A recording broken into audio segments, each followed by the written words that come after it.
मेरे यार समझ लेंदे ने मेरियां टूटियां बजियां। मेरे यार समझ लेंदे ने मेरियां टूटियां बजियां गल्लां। मतलब दोबारा भावें करे कुछ अजियां गल्लां।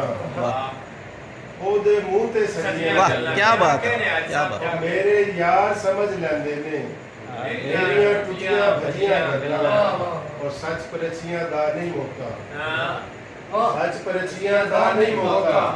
खाली रहन दे कजियां गल्लां। क्या बात है।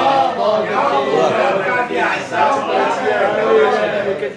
परचियां दा नहीं मौका। खाली रहन दे कजियां गल्लां। और दुश्मन हक्का बक्का रह गए।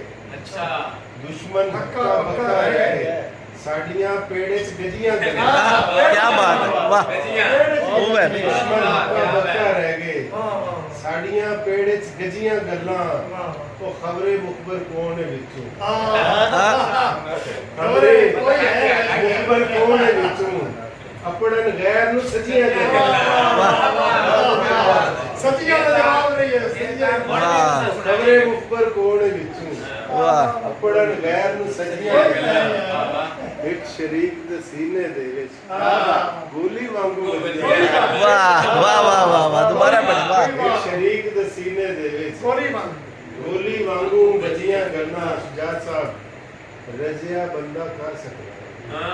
रजिया बंदा कर सकदा है। भूखा करे का रजिया गल्लां।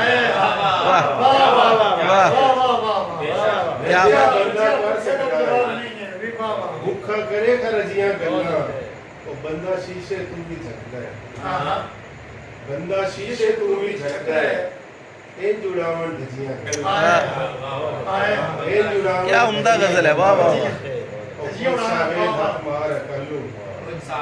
हाथ मार कल्लू क्यों करना है बेचजियां। क्या बात, वाह।